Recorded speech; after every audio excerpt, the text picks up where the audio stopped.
Okay, this is our ride for today. In your service, Philippine Lamborghini. Ano masaya? Nakalimot ko sa Puerta Puerta Real. Real Garden. So meaning, Royal Gate of Intramuros. Puerta. I know. It has a rising bridge. Tisa. Morning, ma'am.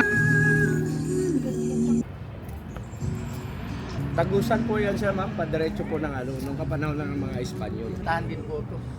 Sa mga pa-event-event. Kaya lang sa mga malangan. Welcome to Mumbai.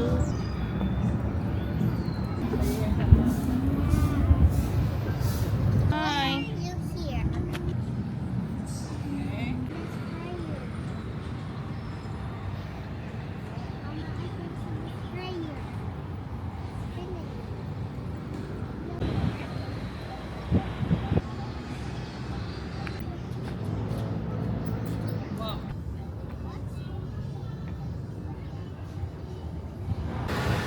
So sa kaliwa naman po natin, ito po yung head office ng Department of Labor and Employment. One of the oldest building inside the mall. Yung po ang building sa loob ng Intramuros na magulo.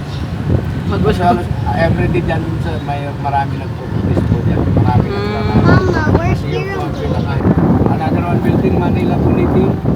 Manila Bulletin, one of the oldest newspaper here in the Philippines. Ito pagawaan ng Jari, ito po yung opisina nila. So bago naman po siya nagiging Manila Bulletin, sir, ang pinakauna-unahang itinayo po dyan ay ang simbahan. Simbahan po siya ng San Nicolas Church de Tolentino. Itinayo po ang simbahan dyan 1608 until 1945. So ang pinaka-original na struktura ng simbahan dyan, sir, ay yung po dalawang poste sa gitna. Ayun po. Kaya po siya kahit naka-usli, hindi na siya sinira ng bulletin. Kasi yun po ang pinaka-original poste ng simbahan. So ang kanan naman po natin yung some parts of the original, some parts of the renovated. That is yung consider that is the part of original wood. Yun po yung tinatawag na bullet mark. Mga tama po sa bala. Damage during the Second World War to 1945 Battle of Manila in a one-month battle from February 3 to March 3, 1945. That's why almost 20% original wood. 80% po dyan renovated po siya replica. So sa kaliwa naman po natin uli, Manila High School. Manila High School. Yes, that is the first public high school in Manila. Open to the public during American time, 1906. Until now, hanggang ngayon po yan, is still operational. Now we are going to the Sky Deck. Morning. We're gonna go to the Sky Deck. Flights up.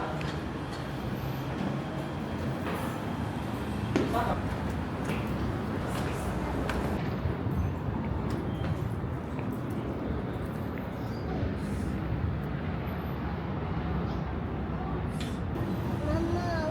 is our